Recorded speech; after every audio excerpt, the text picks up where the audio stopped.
गौर से सुने चंद्रशेखर आजाद जी का धांसू लाइव वीडियो। प्यारे साथियों, जय भीम, जय भारत, जय संविधान, जय मंडल, जय जोहार, जय जवान, जय किसान, जय लोकतंत्र, जय विज्ञान। आज का ये लाइव, इसमें थोड़ी सी देरी भी हुई है। देरी के लिए मुझे खेद है। देरी इसलिए हुई कि मैं लोकसभा में था और जो अनुदान मांगे हैं उन पे सेकंड बैच की अपनी बात रख रहा था और कोशिश कर रहा था कि अपने नगीना लोकसभा क्षेत्र में जो आवश्यकताएं हैं हमारे यहाँ, सबसे बड़ी जो रोजगार, जिसकी वजह से हमारे लोकसभा क्षेत्र के लोगों को बहुत दूर दूर तक जाके काम करना पड़ता है। कोई पंजाब, लुधियाना, हरियाणा जाता है, लुधियाना में जाता है, जालंधर में जाता है, अमृतसर जाता है, और कोई हरियाणा में जाके काम करता है, गुड़गांव में, पलवल, फरीदाबाद में। कुछ लोग दिल्ली आते हैं, कुछ लोग मुंबई जाते हैं, कुछ लोग हैदराबाद जाते हैं, कुछ लोग गुजरात जाते हैं। उसी को लेकर मैं बात रख रहा था, इसलिए मुझे देरी हुई। लेकिन क्योंकि महत्वपूर्ण है इसलिए मुझे आपसे चर्चा करनी थी कि आपसे बात हो जाए। 15 मार्च ऐतिहासिक दिन है आजाद समाज पार्टी के लिए और बहुजन समाज के लिए। सबसे पहले मैं अपनी बात को शुरू करने से पहले बहुजन समाज में जन्मे सभी संतों, गुरुओं और महान पुरुषों को नमन करता हूं। और मैं बहुत सारे महापुरुषों के नाम लेता हूं, इसलिए लेता हूं कि आप लोग उनको, जो लोग मुझे फॉलो करते हैं, आप उनको पढ़ें, जानें। इसलिए नहीं कि उनकी पूजा करें, इसलिए कि उनको पढ़ें, जानें, उनके जीवन में उन्होंने क्या किया, इसको समझें, इसको देखें और महसूस करें कि आपके यहाँ तक पहुंचने में किस किस का योगदान है। जो आज स्वाभिमान सम्मान का जीवन आप भारत में प्राप्त कर रहे हैं, ये किस किस महापुरुषों की वजह से हो पाया है। तो मैं महामानव तथागत बुद्ध से लेके जगत गुरु सतगुरु रविदास जी, गुरु नानक देव, गुरु कबीर, गुरु घासीदास, नारायण गुरु, संत गाडगे जी महाराज, अखंड ज्योति सतगुरु समनदास जी, राष्ट्रपिता ज्योतिबा फूले, छत्रपति साहू जी महाराज, डॉक्टर बाबा साहब अम्बेडकर, संत राम बी प्रजापति जी, बाबू जगदेव प्रसाद कुशवाहा, जननायक कपूरी ठाकुर, सर छोटू राम, चौधरी चरण सिंह जी, मामना राम सुब वर्मा, संत राम बी प्रजापति जी, बाबू शिवदयाल चौरसिया, राम जी, संतू जी लाड, परमानंद लोधी जी, माँ अहिल्याबाई होलकर, माँ उदा देव पासी, माँ झलकारी बाई, माँ फातिमा शेख, माँ फूलन देवी, देश के तमाम अमर शहीद जवान जिन्होंने देश के लिए बलिदान दिया, मान्यवर दीना भाना वाल्मीकि साहब, मान्यवर काशीराम साहब, महाराजा लाखन पासी, महाराजा बिजली पासी, और भी बहुत सारे ऐसे रहबर हैं जिनमें प्यारेलाल यादव, ईवी प्यारा रामानायकर स्वामी। एक लेगेसी है बड़े लंबी। जब हम उनको पढ़ते हैं, जानते हैं, तो हमें एहसास होता है। संत तुकाराम, ये एक इतिहास है और मैं नौजवानों से स्पेशली कहना चाहता हूं कि वो पढ़ें, क्योंकि बिना किसी चीज को पढ़े, जाने बिना हम लोग उस विषय पे काम महत्वपूर्ण तरीके से नहीं कर सकते हैं। काम कर सकते हैं लेकिन महत्वपूर्ण तरीके से, कामयाबी की तरफ रिजल्ट ओरिएंटेड प्रोग्राम या ऑब्जेक्टिव को ध्यान में, लक्ष्य को ध्यान में रखकर कार्यक्रम, प्रोग्राम या संघर्ष नहीं कर सकते हैं। जब भी जरा सी कोई इस तरह की घटना होगी या इस तरह की चर्चा होगी तो हम लोग अपने लक्ष्य से भटक सकते हैं। इसलिए लगातार हम लोग कैडर कार्यक्रम चलाते हैं। तो ये दिन विशेष क्यों? विशेष इसलिए है कि रहबर आजम मान्यवर साहब श्री काशीराम, जिनको पंजाब में बाबू काशीराम कहते हैं, देश भर में बहुजन नायक कहते हैं, उनकी जयंती है 15 मार्च को। और जब हमने आजाद समाज पार्टी बनाई तो कुछ दिनों बाद हमें पता लगा, जब इलेक्शन कमीशन ने हमें लेटर भेजा कि आजाद समाज पार्टी नाम से ऑलरेडी एक पार्टी रजिस्टर्ड है, तो आप इसके नाम के सामने कोई और नाम ऐड कर दीजिए। जैसे शिवसेना है, शिवसेना के साथ यूबीटी, और दूसरी जब टुकड़े होकर बन गए हैं तो वो एक और बन गए हैं, दूसरा शिंदे ग्रुप बन गया है।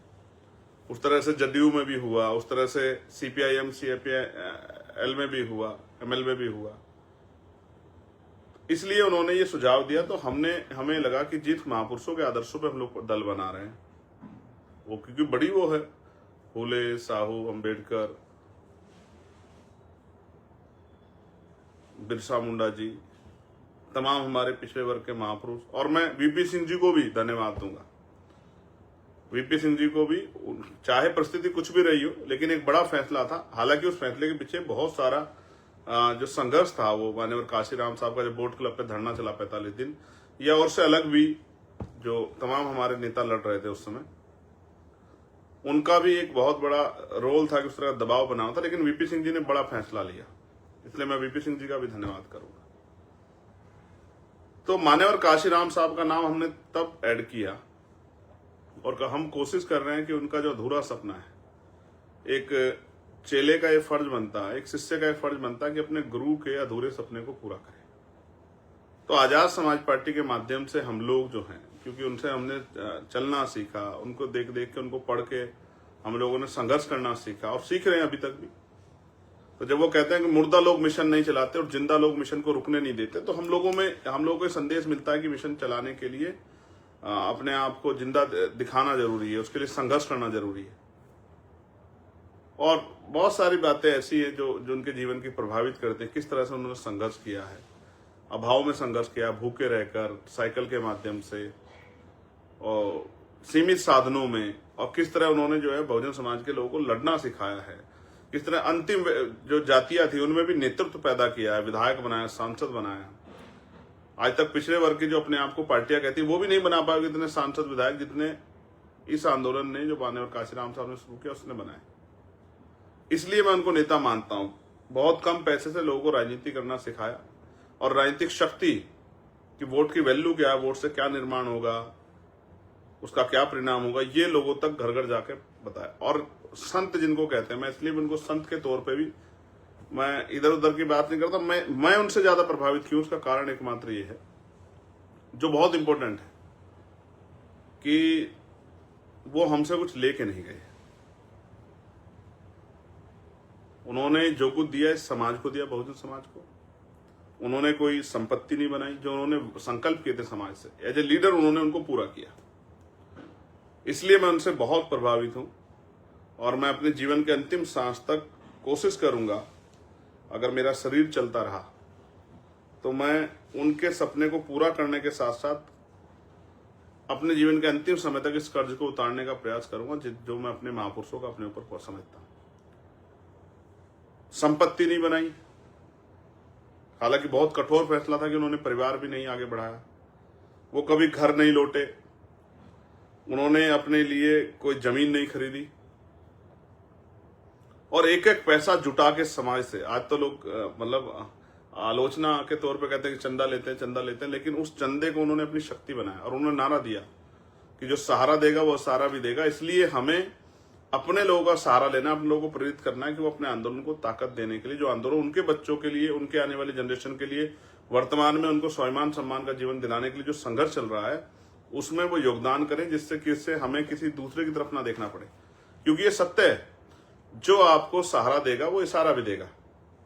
इसलिए अपने लोगों को सहारा देने के लिए तैयार किया। जो भूखे प्यासे लोग थे वो भी अपने जेब से कुछ पैसा बचा के मान्यवर काशीराम साहब को देते थे। इसलिए मैं उनको, क्योंकि उन्होंने मुर्दों में, जो लोग ये सोचते थे, मुर्दे का मतलब ये नहीं कि मरा हुआ होता है आदमी मुर्दा होता है, जो जिंदा तो होता है लेकिन वो अपने अधिकारों के प्रति लड़ता, वो भी मुर्दा होता है। कहते हैं किसी सिर्फ सांसों का रुकना मौत नहीं होती, जिसका जमीर मर जाता है वो मर जाता है। जो हार मान चुका वो भी मुर्दा ही, जो अपनी लड़ाई नहीं लड़ सकता। ऐसे लोगों को जबान दी, ऐसे लोगों के अंदर हिम्मत पैदा की, और कभी अपने जीते जी उन्होंने ये आरोप नहीं लगने दिया कि ये पार्टी या संगठन, ये मूवमेंट एक जाति का है या काशीराम साहब एक जाति को प्रोटेक्ट करते हैं और बहुजन समाज के बाकी लोगों को दूर रखते हैं। ऐसा नहीं किया। उन्होंने पूरा प्रयास किया कि जो बहुजन आंदोलन है वो बहुजन समाज के तौर पे दिखाई भी दे। हम लोग उस प्रयास को आगे बढ़ा भी रहे। और वो कहते थे कि दल बनाना आसान है, पार्टी बनाना आसान, लेकिन बहुजन समाज बनाना मुश्किल है। कई बार हमारे लोगों को भी अच्छा नहीं लगता कि हम जो है भाई बहुजन समाज बनाने के लिए इतने प्रयास क्यों कर रहे हैं। वो कई तरह की आलोचना करते हैं। लोकतंत्र में आलोचना सुननी चाहिए, आलोचना से घबराना चाहिए। हम लोग तो नहीं घबराते, बिल्कुल नहीं घबराते। तो मान्यवर काशीराम साहब की जयंती है, हमारे लिए विशेष अवसर है। और क्योंकि हमने उसी दिन पार्टी की स्थापना की है, ये संयोगवश है कि हमने हमारी पार्टी में वो, क्योंकि अगर पहले रजिस्ट्रेशन हो जाता ये नाम नहीं आता, लेकिन जब रजिस्ट्रेशन में उन्होंने मना कर दिया कि आपको इसका ऐड करना पड़ेगा, तो हमने मान्यवर काशीराम साहब का नाम ऐड किया। तो इसलिए जो है मान्यवर काशीराम साहब की जयंती पे हमारी पार्टी की स्थापना हुई है 2020 में।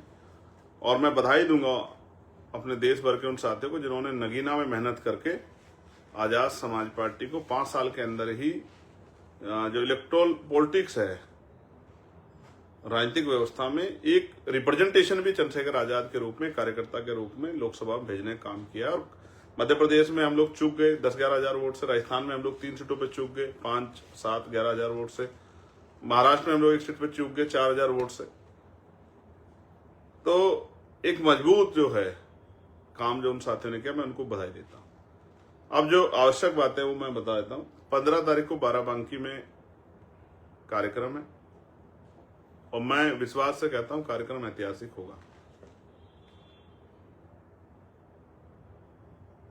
कुछ लोग हमारे साथियों को उस तरह से जानबूझ के उस तरह का माहौल खराब करने के लिए उकसाने का काम कर रहे हैं। मैं अपने साथियों से कहूंगा, हम लोग संवैधानिक व्यवस्था को मानने वाले लोग हैं, हमें किसी के उकसाव में नहीं आना चाहिए और किस तरह की टिप्पणी नहीं करनी चाहिए। देश में लोकतांत्रिक व्यवस्था है, संविधान से ये देश चल रहा है, हमें संविधान पे पूर्ण रूप से भरोसा है, तो हमें संवैधानिक दृष्टिकोण से आगे बढ़ना चाहिए। और देखिए, जब से मैंने यूजीसी के फेवर में, यूजीसी की जो गाइडलाइन आई थी, मोर्चा लिया था, मैं अकेला आदमी था लेने वाला, तब से एक बहुत शानदार मुहिम मेरे खिलाफ चलाई जा रही है। इससे मुझे कोई फर्क नहीं पड़ता। मैं राजनीति जो है व्यक्तिगत तौर पे कह रहा हूं, मैं का प्रयोग करते हुए, कि हमारा जो दल है और मैं स्वयं भी, हम राजनीति ही देश के कमजोर वर्गों के लिए कर रहे हैं, उनके अधिकारों को दिलाने के लिए कर रहे हैं, उनके आने वाली पीढ़ियों को, वर्तमान को, और जो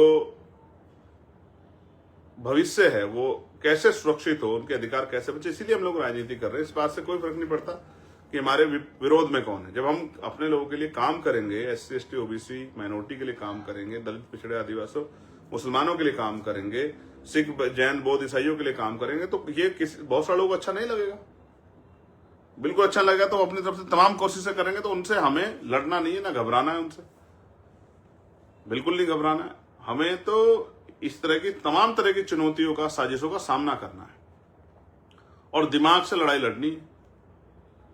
वो जितना हमारे लोगों को रोकने का काम करेंगे, मैं कहता हूं उससे ज्यादा लोग, और ये आप समझ लो, इन सब के पीछे सरकार है। मेरी बात को आप याद रखना। वरना आप बताओ, जिस आदमी पे गोली चली हो, जिस आदमी की हत्या का प्रयास किया गया हो, जिस आदमी को धमकी दी जाती हो, धमकी देने वाले घर में बैठे हैं और हमारे लोग परेशान हो रहे हैं बेचारे। उनकी परमिशन एक दिन पहले करते हैं, जब रैली का समय आ जाता है, उनको मंच लगाने का भी सही मौका नहीं देते। ये जब से रैलियां स्टार्ट हुई, किस तरह का ये कोई सहयोग है, प्रयोग है? आगरा की रैली का स्थान बदल दिया, कन्नौज की रैली का स्थान बदल दिया, जो संत कबीर नगर में रैली उसका स्थान बदल दिया, जौनपुर की रैली का स्थान बदल दिया। तो अभी भी आप देखो, बिल्कुल जंगल में करवाते हैं रैली की, भाई बहुत कम लोग पहुंच पाए। पूरा एडी चोटी का जोड़ लगाते हैं अपने आकाओं को खुश करने के लिए अधिकारी बेचारे, कि हम लोग ये साबित कर दें कि सरकार देखिए सर, हमने वहां बिल्कुल सहयोग नहीं किया, बहुत दूर कर दिया, देखिए बहुत कम लोग आए, नदी गोदी तो बहुत ज्यादा लोग आते।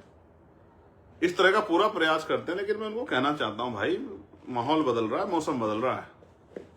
कमजोर वर्गों को समझ आ गया कि जो आज सत्ता में नहीं है, तब उनके साथ नहीं खड़े, कल सत्ता में होंगे तो उनके लिए कैसे खड़े हो जाएंगे।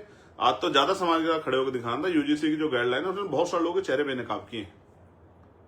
जो लोग कहते थे हम दलित पिछड़ों के हितैषी हैं, और जो मुसलमानों का हाल है वो भी छिपा नहीं किससे। आप देख लो, सीओ साहब क्या कह रहे हैं संभल में, देखिए,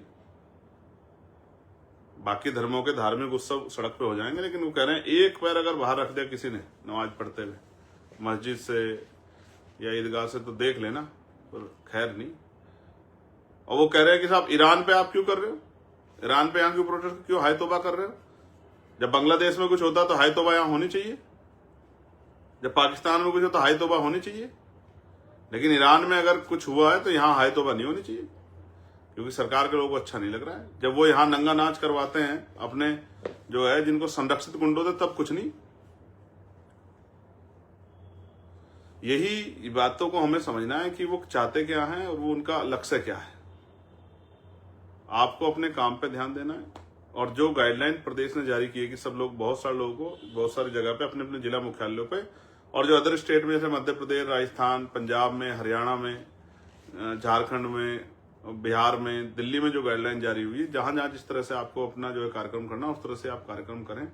और मैं बाराबंकी की पूरी टीम को और जहां जिस जोन का एक कार्यक्रम है उन सब लोगों को ये कहना चाहता हूं कि आप भी हिम्मत लगाओ। अगले 2 दिन है आपके पास, 13 और 14, पूरी ताकत लगाओ और हर साजिश का मुकाबला संख्या के आधार पर। तो लोकतंत्र है ये, जिनके पास सर होते हैं वही नेता होता है, जिनके पास सर होते हैं उन्हीं के पास शक्ति होती है, उन्हीं की सुनवाई होती है, उन्हीं को आगे बढ़ने में मौका मिलता है। अभी तक तो आपका एक भाई घर भी रहता है, उससे भी आग्रह करना कि चलो भाई साहब की जयंती मनाएंगे और भाई आ रहे हैं तो उनको जो है ताकत भी देंगे।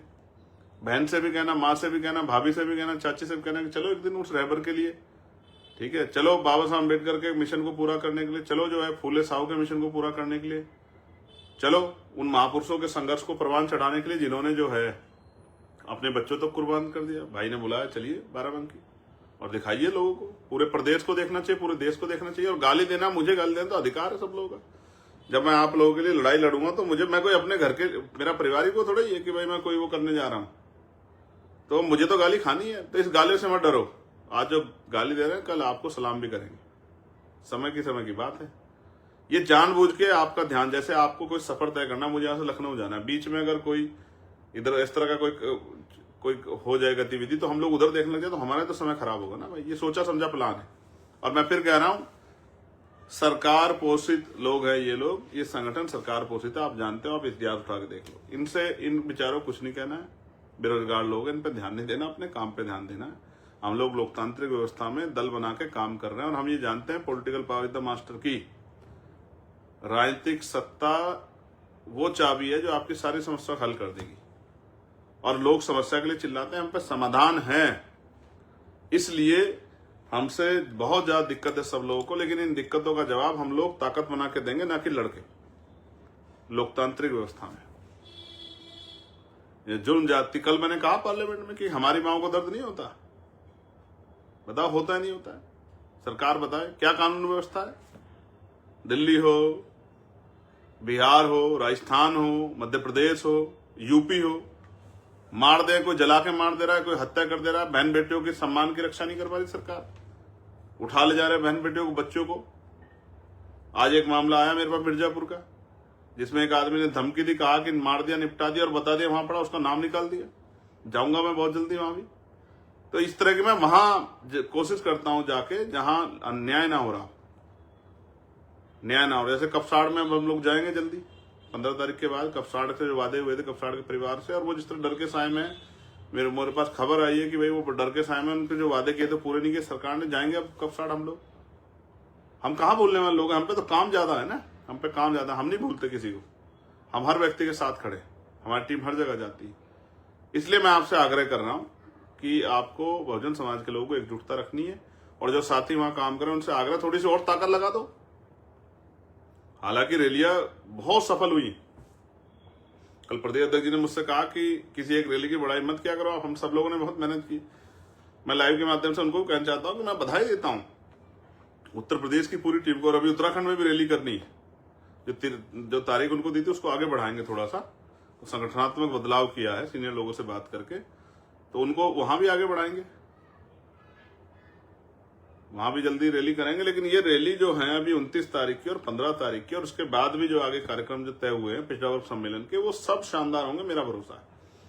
क्योंकि हमारे साथियों ने बहुत काम किया, और जो साथी काम नहीं कर रहे उनसे भी मैं चिंता भी करता हूं, और उनसे आदेश निर्देश भी देता हूं कि भाई काम करो, आप ही के जिले पीछे रह जाएंगे। जैसे बिजनौर आगे भाग जाएगा, सहारनपुर आगे भाग जाएगा, शामली आगे भाग जाएगा, मुजफ्फरनगर आगे भाग जाएगा, मेरठ आगे भाग जाएगा, अमरोहा, मैं पश्चिम के लिए कह रहा हूं, अमरोहा आगे भाग जाएगा, संभल जो है भाग जाएगा आगे, हापुड़ भाग जाएगा आगे, बुलंदशहर भाग जाएगा, तो आप पीछे रह जाएगा। बरेली रामपुर आगे भाग जाएगा, सीतापुर आगे भाग जाएगा। आप देख लेना इस बार, मैं जो आपसे कह रहा हूं। रामपुर आगे भाग जाएगा, शाहजहांपुर आगे भागेगा इस बार, और इधर अंबेडकर नगर आजमगढ़ भागेंगे। तो ये इस तरह इसलिए कह रहा हूं कि जहां नहीं आगे बढ़ पाओगे, ताकत नहीं बना पाओगे, फिर वहां की सुनवाई कम होगी, वहां को उस तरह का सहयोग नहीं मिल पाएगा। फिर कहोगे कि भाई हमारे यहाँ नहीं हो पा रहा है काम।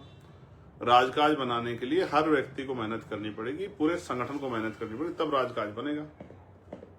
इसलिए मैं आपसे आग्रह कर रहा हूं। अब तो कोशिश करेंगे अप्रैल के बाद हम लोग, अभी ये 15 की रैली, फिर 29 की लखीमपुर खीरी में, उसके बाद हम लोग यात्रा का प्लान, हमारे साथी सीनियर लोग, राष्ट्रीय कोर कमेटी के मेंबर, क्योंकि हमारे यहाँ वही सब कुछ तय करते हैं, कौन प्रदेश अध्यक्ष होगा, कौन संगठन का वो काम करेगा, कौन जो है किस तरह कार्यक्रम आगे करने, उन्होंने तय कर दिया है, तो अब वो कार्यक्रम चलाएंगे। मैंने 2 चीज नोटिस की है जब से मैंने यूजीसी पे स्टैंड लिया, क्योंकि किसी और ने नहीं लिया, किसी और को फर्क नहीं पड़ रहा था, मगर मुझे हमारे पढ़ने लिखने बच्चे को, जिनको आज यूपीएससी में पास होने बधाई दे रहे, वही बच्चे जब यूनिवर्सिटी में पढ़ रहे हैं, या वही जो कामयाब हो जाते हैं, सब देखते हैं उनको, जब वो पढ़ते हैं, उनके साथ जो अन्याय होता है उस पर जब वो लड़ाई लड़ने काम करते हैं, वो लड़ाई जो उनको पढ़ने हुए नहीं लड़नी चाहिए, इसलिए मैंने बच्चों से कहा था आप मत लड़ो, वो जब देखते हैं तो उनको कोई नहीं दिखाई देता कोई उनके लिए लड़ रहा है। इसलिए जब मैंने यूजीसी पे स्टैंड लिया, जब मैंने 15% अतिरिक्त अति पिछड़े वर्ग के लिए आरक्षण की बात की, जब मैंने पिछड़े वर्ग के लिए पॉलिटिकल रिजर्वेशन की बात की असेंबली में और पार्लियामेंट में, जब लगातार मैंने बैकलॉग पर ये जो इंटरव्यू, जैसे यूपीएससी का इंटरव्यू, जितने भी इंटरव्यू में बहुजन समाज के बच्चों के साथ जो धक्काशाही होती है, उनके साथ जो दोहरा व्यवहार होता है, तब मैंने उस पर आवाज उठाई। तो मेरे खिलाफ पूरा जो है पार्टी के खिलाफ इस तरह का पूरा प्रोपेगेंडा चला के काम चलाया जा रहा है। इन सब चीजों से हमारा आंदोलन कामयाब होने वाला नहीं। आप लोग अपने यहाँ मेहनत करो, हर झूठ का जवाब समय आने पे समय खुद देगा, लोग बोल बोल के बताएंगे। ऐसे तो आप सूरज के ऊपर भी घर बैठे धूल फेंक सकते हो, वो धूल आपके मुंह पे गिरेगी जो लोग धूल फेंक रहे हैं। इनसे घबराने की जरूरत नहीं, अपना काम कीजिए, मेहनत कीजिए। अभी से आपको बधाई। मेरा दिल कहता है कि बाराबंकी जो है किसी रैली से पीछे नहीं रहेगा, मजबूत रैली करेगा, और लखीमपुर खीरी भी मजबूत रैली करेगा। और जो घर बैठे थे किसी कारण से कि भाई ये चला जाएगा वो चला जाएगा, तो आप लोग भी निकले। बाराबंकी में एक ऐसा सैलाब दिखना चाहिए जिसे देख के जो है ना विरोधियों के वैसे ही हौसले टूट जाए। लोकतंत्र है, ये सदैव सत्ता किसी एक तरफ नहीं रहती, बदलती रहती। जनता जिस तरफ चलती है उसी तरफ चली जाती सत्ता।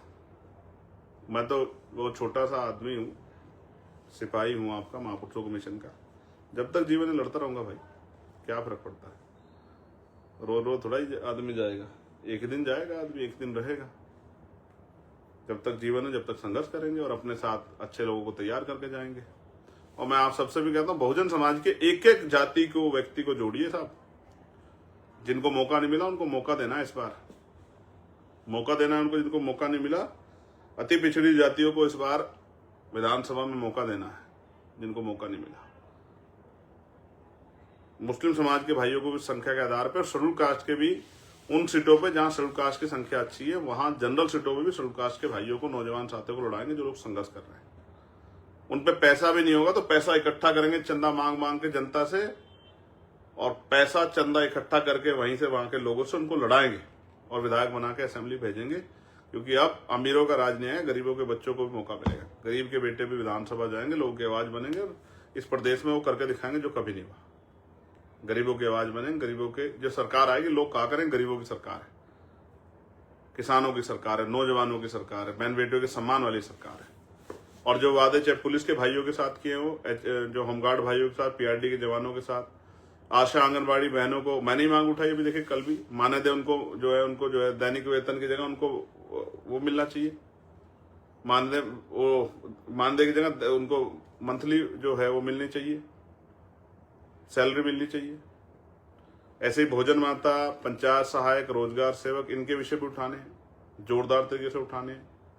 पीआरडी के जवानों का, होमगार्ड भाइयों का विषय उठाना है, ठीक है। आशा आंगनवाड़ी बहनों के विषय उठाने। इस तरह से ही जो जो विषय हमारे सामने आ जाएगा उन सब के विषय उठा के, और सफाई कर्मचारी जो हमारे भाई काम करें ठेकेदारी पे, उनकी भी समस्या का जड़ से इलाज करना है, पक्की नौकरी देनी है, शिविर में उतरना उनका बंद करना है। ये गुंडागर्दी की जो सरकारों ने काम किया सबको बंद करके और कमजोर वर्गों के हक अधिकारों की रक्षा करनी, उनको सम्मान का जीवन देना और जुर्म जाति अन्य अत्याचार को रोकना है। अंत में 15 तारीख को आपसे मुलाकात होगी बाराबंकी में। आप सबके लिए मंगल कामनाएं और अभी से माननीय काशीराम साहब की जयंती की आपको हार्दिक बधाई और धन्यवाद आप सभी का। और बाराबंकी के साथ विशेष संदेश, किसी चीज पर ध्यान मत दिए, मजबूती से अपना कार्यक्रम कराइए और सबका जवाब, कहते हैं ना जब सूरज निकलता है सबको दिखता है, सबको जवाब। जैसे क्रिकेट में एक वो है ना कि भाई मुंह से नहीं बोलना है, सारे आलोचना का जवाब बल्ले से देना है, बॉल से देना है। तो आप सबका जवाब बटन से दीजिए। इस बार 2027 में आजाद समाज पार्टी का बटन दबा के सबको जवाब दीजिए। इतनी शालीनता से मेहनत करिए, इतनी चुपचाप मेहनत कीजिए कि जब रिजल्ट आए तो इतना शोर मचे कि लोग डर जाएं, जैसे नगीना में वो कर रहे थे कि भाई ये ऐसे, ये कैसे हो गया। आपकी मेहनत